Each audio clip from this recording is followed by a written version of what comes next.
Sejam muito bem-vindos a mais uma live de temas contemporâneos para TCC volume 2. Nós iremos conversar com o André Gonçalves, que é um dos autores dessa obra linda, e daqui a pouquinho ele estará conosco. Ele vai falar sobre as sanções da Lei Geral de Proteção de Dados, um tema super interessante. André já está aqui conosco, daqui a pouco nós estaremos juntos conversando. Pode solicitar aqui a sua participação, André. Muito feliz por você ter sido um dos autores aqui dessa obra linda. André está chegando aqui. Muito bem-vindo. Boa noite a todos que estão nos prestigiando. André! Boa noite. Que alegria! Muito boa noite, seja muito bem-vindo. Muito feliz com a sua participação no livro, na live. E gostaria que você iniciasse se apresentando e depois falando sobre o seu tema e o que te motivou a escrever sobre o seu tema. Boa noite. Boa noite. Agradecer a professora, né, pelo convite aí da live, pelo convite de participar do livro, né, um livro assim belíssimo aí, com excelentes temas, todos atuais, né, todos bem relevantes no contexto atual. Assim, esse tema que eu implantei, que eu desenvolvi, esse artigo, ele faz parte, na verdade, não foi o meu TCC na graduação, né? Meu TCC na graduação foi sobre mediação empresarial, e esse tema ele faz parte do mestrado que eu estou fazendo. A gente desenvolve artigo científico, a cada disciplina a gente desenvolve um artigo científico. E aí eu tive a oportunidade de publicar, a professora convidou, né? Eu enviei o artigo, foi aprovado. Então, assim, o objetivo de desenvolver esse artigo foi que a Lei Geral de Proteção de Dados é um tema atual, né? Está sendo bem relevante aí. Hoje, todas as empresas praticamente tratam dados pessoais de alguma maneira, umas mais, outras menos. As empresas do redes sociais, empresas falam aí foi falado no Fórum Mundial a respeito que o dado pessoais é o novo petróleo, né? Que são os dados, as empresas trabalham com dados. Então, quem tem domínio dos dados, né, tem domínio do capital. Então, hoje, o dado ele é remunerado, né? Não é por exemplo, quando se fala, se você tem o uso de um aplicativo, de um serviço, e ele não é pago, na verdade, você é a moeda, né? O produto é você. Então, assim, é um tema bem relevante. Então, a gente fez nesse trabalho, procurou fazer uma análise das sanções da Lei Geral de Proteção de Dados, né, à luz da análise econômica do direito. A gente pegou as teorias da análise econômica do direito e aplicou em cima das sanções da LGPD para obter ali, verificar, né, se tem eficiência, se as sanções por si só vão impedir, procuram impedir, buscam seu objetivo de impedir o empregador, né, que na LGPD a gente chama de controlador, de tratar o dado pessoal conforme os requisitos da legislação, né? Não tratar esses dados pessoais em desconformidade com a legislação, porque tem as sanções. Então, a gente procurou ver se as sanções elas limitam o tratamento do dado por si só, né? Então, a gente fez o artigo, foi nessa finalidade de chegar a essas sanções, avaliar se, através da análise econômica do direito, a gente conseguia chegar numa conclusão de que se essas sanções eram realmente inibidoras aí do tratamento irregular. Exatamente. E a LGPD é uma novidade, né, que entrou em vigor em setembro do ano passado e que é oriunda da GDPR, que é uma lei da União Europeia criada também pela ONU e fala sobre propriedade intelectual, que é uma propriedade imaterial, e fala também sobre direitos autorais. Então é algo muito importante nos dias atuais. Hoje a gente já fala também de herança digital, Exatamente. de perfis no Instagram, no Facebook, que muitas pessoas estão nomeando alguém para depois tomar um direcionamento, gerir esses perfis, porque alguns perfis são de grande valor. E você fala sobre as sanções só vão entrar em vigor esse ano, ainda não entraram em vigor, né? Embora a Lei Geral de Proteção de Dados já tenha entrado em vigor, mas as sanções ainda não. Então é muito relevante, importante falar sobre temas contemporâneos, que é o título do livro que você faz parte, né? Você acabou não se apresentando, André. E eu tive o prazer também de estar na sua formatura, e você já também é mestre, né? E vamos participar de uma banca juntos. Então isso é maravilhoso, né? Ver o progresso dos alunos, ver como que a gente consegue evoluir e ascender na profissão, na vida. E isso é maravilhoso, né? Essa oportunidade aí que é para todos. Fala um pouco de você, André, da sua experiência e que te motivou a escrever sobre o tema. Eu vim, na verdade, eu venho da área de tecnologia, né? Eu tenho uma primeira graduação na área de tecnologia, né? Com especialização na área de tecnologia, e ao longo de bastante tempo aí de experiência, não tanto tempo assim, né? Mas tem algum tempo. Então, a gente viu a necessidade, né? E a vontade de cursar o direito, né? E aí eu cursei direito, como até a Mônica anteriormente falou, o direito apaixona, né? As pessoas se apaixonam pelo tema. Então, eu cursei direito, né? Terminei a faculdade, tive aula com a professora, fiz uma pós-graduação em direito empresarial, estou fazendo, junto com o mestrado, uma pós-graduação em direito digital, né? Terminando agora também. E o mestrado, né? Estou em fase de conclusão do mestrado, né? Esse ano, que é em risco e compliance. E esse tema é um tema que eu procurei muito sobre ele, estudei muito sobre ele, né? Tanto na pós-graduação quanto diversos cursos, né? Ao longo desse último ano. E eu tenho focado, né, meus estudos em cima da lei geral, aplicando outras áreas do direito. Responsabilidade civil, análise econômica, em cima das sanções, direito dos titulares, né? Eu tenho feito alguns artigos sobre isso, compliance digital, né? Sobre esses temas ligados à área de tecnologia e do direito, né? Tentando unir essas duas, né, cadeiras. Assim. Áreas. E eu acho perfeito, né, André? Você, como tendo essa experiência na área tecnológica, e é uma união perfeita aí, uma convergência de interesses em tempos digitais. E aí eu gostaria que você falasse um pouco como é que você vê essa aplicabilidade da Lei Geral de Proteção de Dados, se você vê alguma eficácia como sendo da área de tecnologia, né? Porque a gente sabe que tem a Deep Web, que muitos dados são compartilhados, e eu sou professora de propriedade intelectual também da pós no curso de comunicação e marketing em mídias digitais, e aí eu percebo como os alunos ainda estão carentes, né, de outras áreas, de ter acesso às leis, ao direito como um todo. Por isso que todo mundo deveria, ao menos, ter uma noção de direito, né? Exatamente. Pelo menos uma disciplina, né? Em todas as graduações deveria ter uma disciplina específica de direito, né? Direito voltado para tecnologia, direito voltado para marketing, direito voltado, né? Até questões constitucionais e questões de penalidades, né? Que acontece. Por exemplo, na tecnologia a gente tem muito essa questão da propriedade intelectual, né? Da patentes, tudo isso. Sim. Que o profissional, quando cursa graduação na área de tecnológica, ele não tem esse conhecimento, né? E depois isso faz falta na frente, até às vezes descumpre alguma regulamentação por falta de conhecimento mesmo. Né?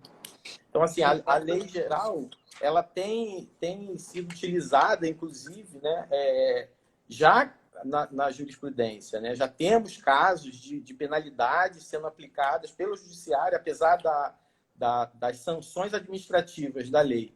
Não vai entrar em vigor, está prevista para agosto, Mas o judiciário, os PROCONs, o Ministério Público, ele tem atuado para coibir essas violações, né, de direitos. Então, assim, porque a lei está em vigor. O que não está em vigor é um capítulo específico das sanções administrativas da NPD. Isso. Com relação aos direitos, o titular já possui os direitos, ele já pode exercer os seus direitos, né, perante o controlador. E o controlador, ele já está obrigado a seguir os requisitos da legislação. Então, quando há esse descumprimento, né, temos casos aí, diversos casos, tem inclusive da Justiça do Trabalho, um caso que eu estava citando há pouco, que o empregador ele disponibilizou o telefone do funcionário no portal da empresa, no site da empresa, na época de pandemia. Porém, esse funcionário começou a ser assediado, né, fora do horário, ligações de madrugada, porque está no site, então a pessoa vê lá e liga, não tem noção.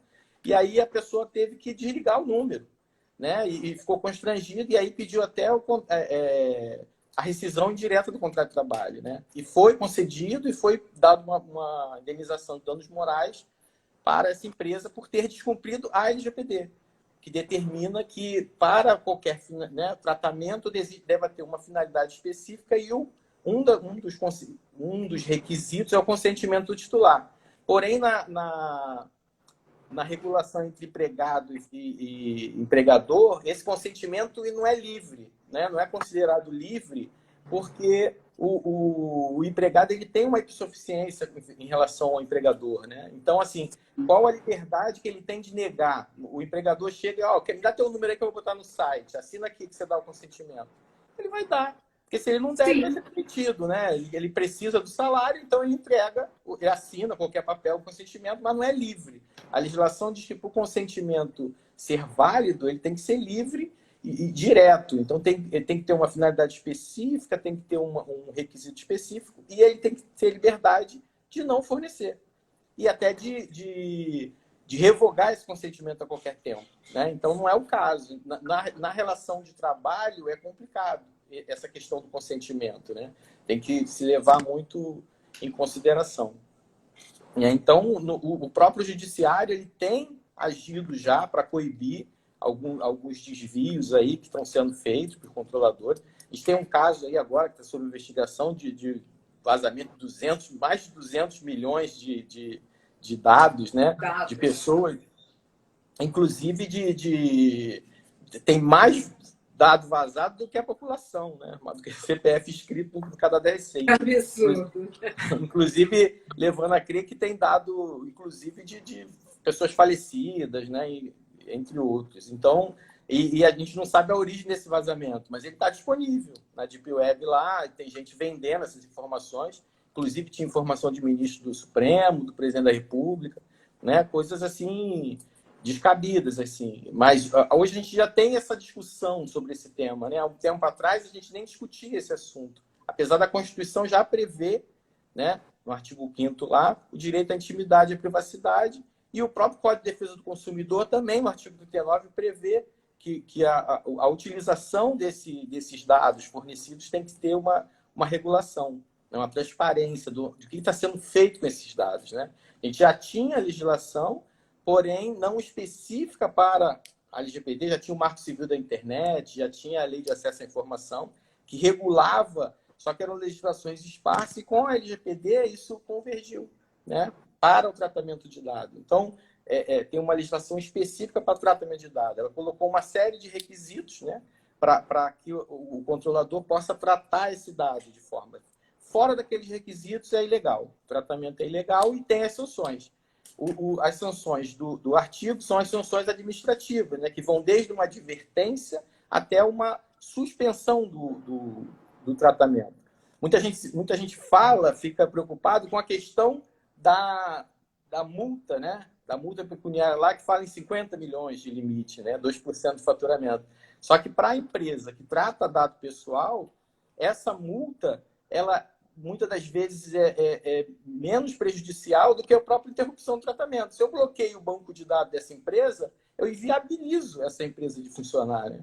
Então, assim, muito dessas sanções, a gente olha pelo lado financeiro, mas tem um lado também de coibir esse tratamento, né? Então, ele vai desde uma advertência até uma suspensão total, parcial do tratamento. Perfeito, André. Maravilhoso o seu tema, super atual e algo que as pessoas ainda não conhecem. A Larissa está aqui também. Ela escreveu sobre LGPD. A Larissa vai participar do volume 4 do Temas Contemporâneos de TCC, para TCC.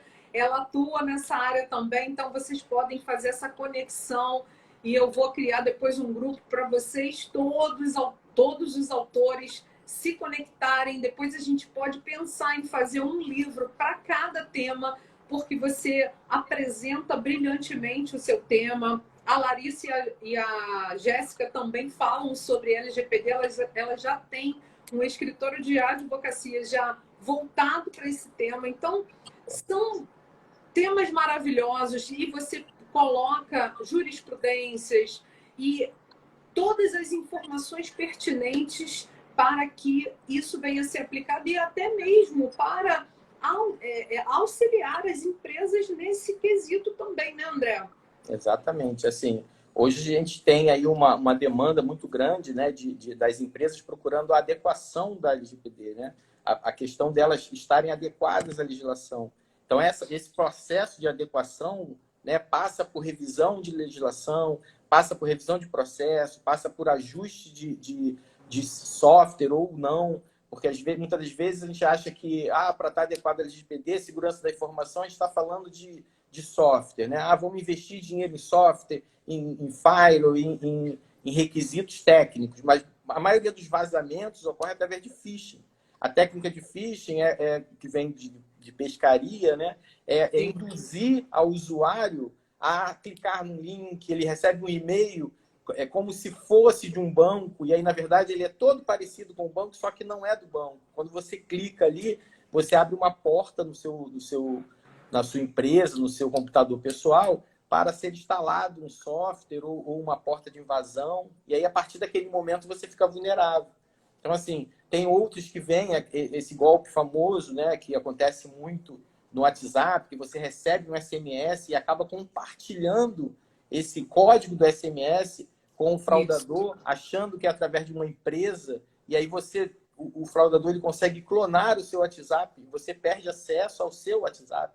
A gente tem roubo de conta de Instagram, né? Contas com milhões de seguidores, e aí a pessoa rouba aquela conta e captura os teus seguidores, chama de sequestro, né? Sequestro de contas de WhatsApp, sequestro de contas de Instagram, de Facebook. Então, assim, isso é bem difundido. Então, muito se vai pela conscientização, pelo treinamento, né? Assim, numa empresa, às vezes, você demanda mais tempo em treinamento do que em implantação, né? Numa implantação de um programa, você vai demandar mais tempo em treinamento de pessoal, reuniões, né? Conscientização, do que propriamente dito revisão de hardware. Às vezes a empresa tem o hardware e o software atualizado, né? Investiu ali né? Em questão de hardware e software, porém não investiu no treinamento. E aí o colaborador ele não sabe o que fazer em caso de apareceu um negócio aqui no meu computador, o que eu faço? Ele não sabe. E aí quando ele não sabe, ele entra em risco. Aí abre um risco, é um canal uma porta de risco ali, um risco que ocorre, que aí se ele não sabe o que fazer, se ele clicar, já era. Às vezes prejudica a empresa, né? A reputação da empresa. Se tiver um vazamento de dados, vai prejudicar a empresa de forma significativa, porque às vezes cada um clique. Né? Pois é, responsabilidade subjetiva dele, objetiva da empresa e essa prática do phishing, né? Como você falou, a pescaria, que quantas pessoas infelizmente acabam incorrendo, né, e se prejudicando por conta dessa prática, né? Deixa eu ver alguém falando. É o Larica, meu querido amigo, que é tabelião, gente. Eu faço muita coisa com ele também, de divórcio, de inventário, maravilhoso. Talvez a questão mais difícil... Ai, meu Deus, eu não estou vendo aqui. Peraí, deixa eu voltar. Talvez a questão mais difícil sobre o tema seja a identificação de quem é o controlador, principalmente quando se trata de registros públicos. A questão do controlador, a gente tem inclusive assim, quando vai para a esfera pública, a gente está tendo muita confusão, né, tratada pelo próprio judiciário, a respeito da figura do controlador. O controlador, segundo todo o histórico, o histórico da proteção de dados, né, que vem desde a GDPR, da Convenção 108, da Diretiva 45, que foi inspirada a nossa lei. A gente não pode olhar a lei isoladamente, porque a lei foi inspirada em todo um histórico de proteção e privacidade, né? E ela veio como fonte a GDPR. Se a gente pegar a GDPR, né, e pegar a LGPD, você vê muita similaridade nos direitos, nos requisitos, nas sanções, no tratamento. Então, assim, a figura do controlador é o órgão ou entidade que detém o controle sobre os dados, né? Decide o que vai fazer com aqueles dados. É ele que coleta, é ele que armazena, ele que decide qual o tempo que ele vai armazenar, qual o tempo que ele vai... qual os dados que ele precisa coletar para a finalidade específica que ele vai exercer. Então, no meio judiciário e no Ministério Público, às vezes tem algumas decisões que intitulam uma pessoa como controlador, né? O presidente do tribunal, agora no CNJ tem um caso ministro-presidente. Então, assim, são questões que confundem, mas toda a história que a gente vê, as pessoas que participaram da proposição legislativa, que participaram dos debates legislativos, são unânimes em falar que o controlador é o órgão, a entidade. O controlador não é uma pessoa, até porque ele tem responsabilidades objetivas. Então, assim, se tiver um vazamento, eu vou processar o presidente do tribunal ou eu vou processar o órgão, entendeu? Eu vou responsabilizar a pessoa física, ela tem a responsabilidade, naquele caso, uma empresa, por exemplo. Eu vou chegar numa empresa, eu vou processar a empresa ou o sócio da empresa, né? Uhum.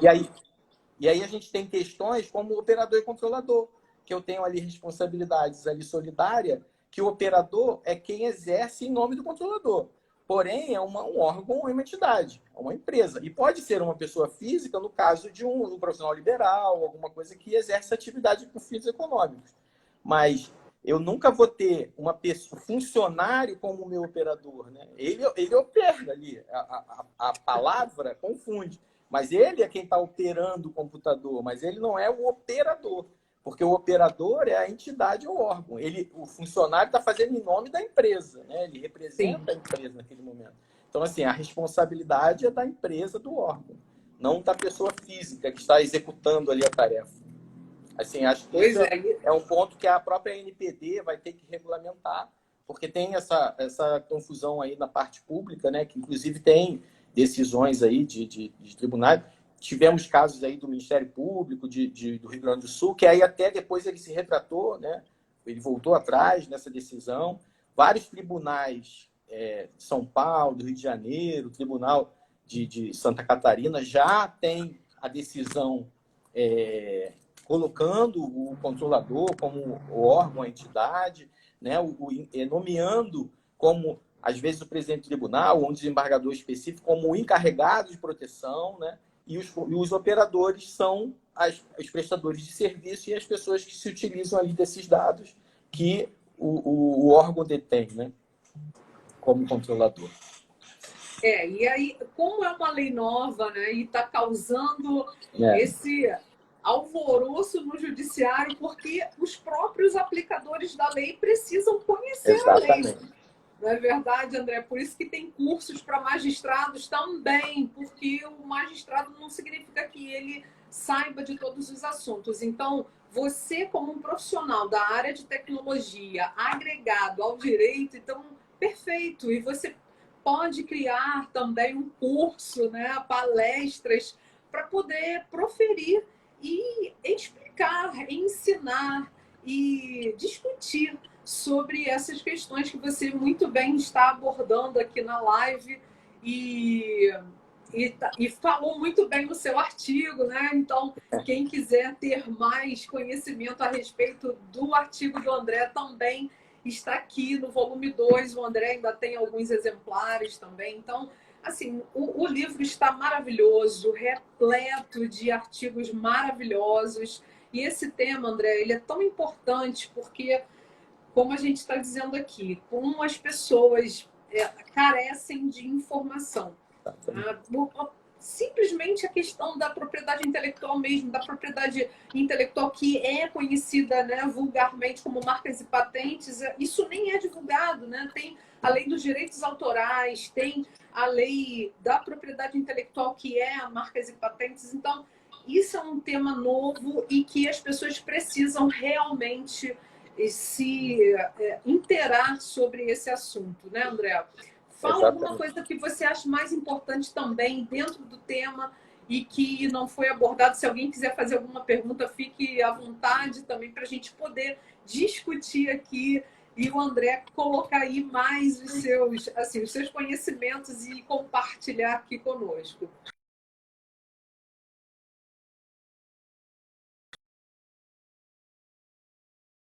Duas teorias, né? Uma teoria econômica do crime e das penas e uma teoria econômica da responsabilidade civil. A gente fez esses dois contrapontos para poder, em cima das sanções, né?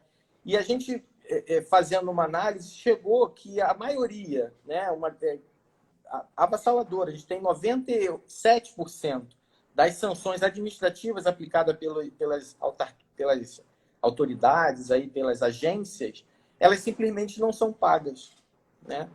Cabe recurso, prescreve. A gente tem, de acordo com o TCU, apenas 3%, assim, um número alarmante, né? 3% somente são pagas. A gente tem aqui um dado do TCU, inclusive, que colocou no artigo, retirado do TCU, do relatório, que 3% eles eram pagos, né? Então, assim, baseado nessa questão de colocar como uma multa, então muita gente vem de projeto de adequação, né, colocando medo dos empresários, olha, você pode ser multado, não sei o quê. Quando a gente vem olhar para o que acontece com as multas aplicadas pelas outras agências até então, né, pela ANEEL, ANAC, que só tem 3% de pagamento efetivo da multa, né, aplicado, do valor aplicado de multa, a gente só tem arrecadação de 3%, então, assim, isso não é um estímulo. Isso é um estímulo para o controlador descumprir a legislação.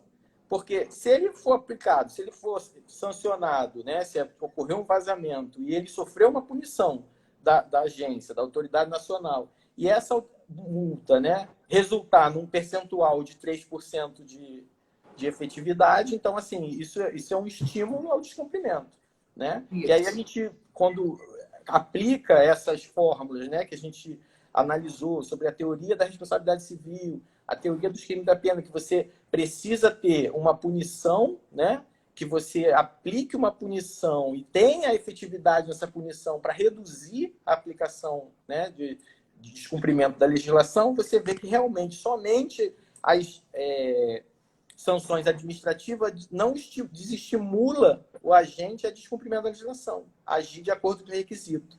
Né? Mas aí quando você vem para os órgãos de proteção, que é o MP, os PROCONs e o próprio judiciário, que as empresas, as pessoas tendo conhecimento do direito delas, né? e se recorrendo ao judiciário, o judiciário aplicando as multas, como já tem acontecido, aí já começa a mudar. Porque o controlador ele começa a ver, não, além de eu ter uma punição, talvez a multa, a indenização por dano morais não seja excessiva, não tem um valor significativo para o negócio, mas eu tenho a perda reputacional.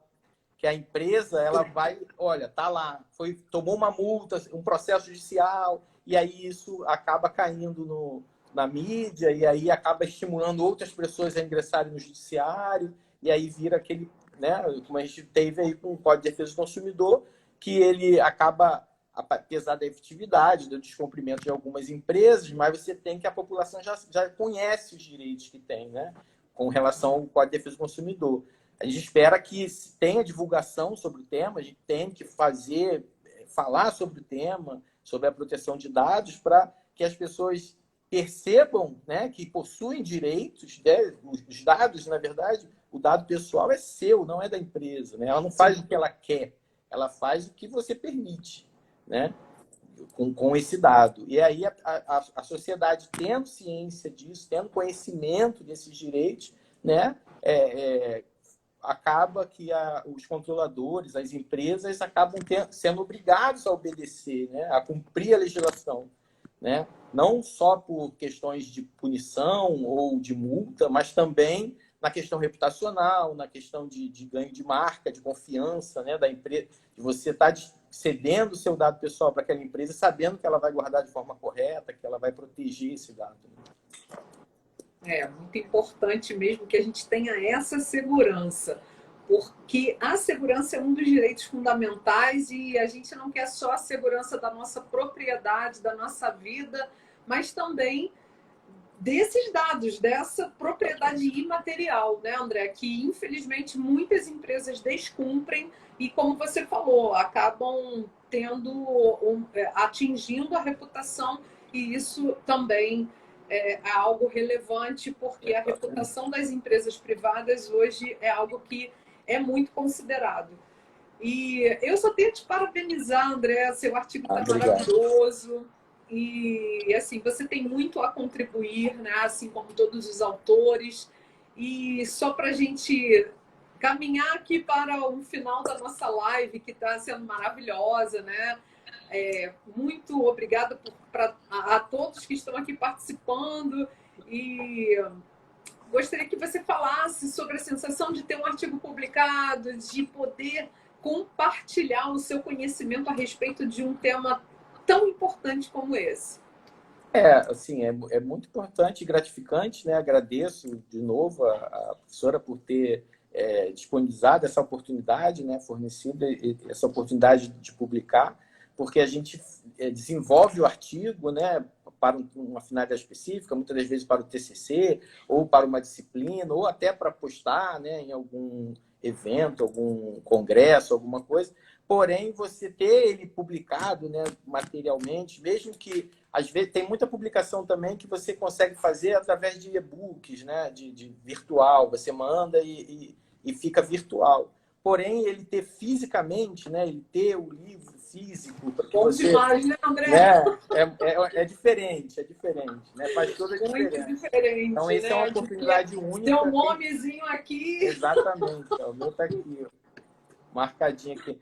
E você ter essa oportunidade, né, de participar de uma obra dessa, de ter isso registrado, né, para a eternidade, aí, com todos os ISBN, com tudo, você colocar isso no seu currículo Lattes, lá como informação, né, ainda mais para quem pretende se direcionar para o meio acadêmico, mas mesmo quem não tem esse anseio de ser acadêmico, acho que é importante, né, você registrar. Se você tem essa oportunidade, acho que todo mundo deve fazer, né? Se fez o artigo, você tiver a oportunidade de publicar, você publica, que assim, além da questão, né, da satisfação pessoal de você ter o artigo publicado, você ainda tem a questão da difusão do conhecimento, né? Você distribui o conhecimento, você consegue que outras pessoas adquiram aquele conhecimento que você pesquisou, que você se debruçou ali.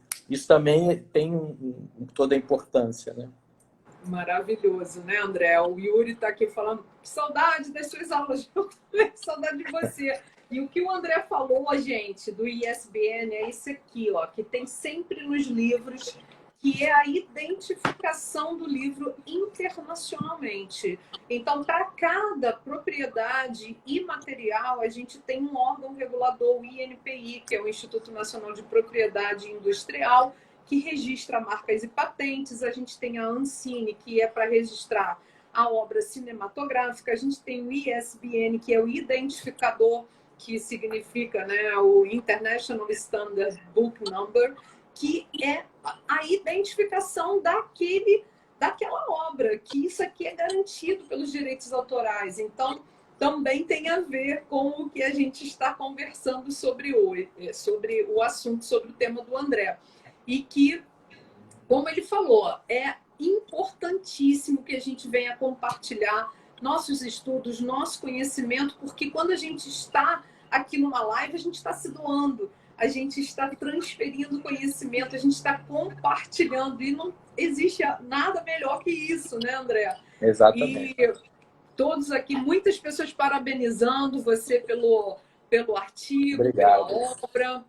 Isso, entrem em contato com o André, podem entrar em contato com o André aqui, tanto pelo direct, né, quanto na live que vai ficar aqui gravada. O André ainda tem alguns exemplares para vocês prestigiarem, artigos maravilhosos dessa obra linda que permeia o direito como um todo, né? Então, todos aí convidados a prestigiar a obra e também a participar desse projeto lindo que é a publicação do artigo, tá? Exatamente. Recomendo aí a todos que têm um artigo ou que vão desenvolver um artigo, né, a ler o livro, que vai surgir várias ideias e vários, né, temas. Os temas são todos atuais e relevantes. E quem tem um artigo, né, que se propõe a publicar, né, eu acho que é de suma importância. André, muito obrigada pela sua participação.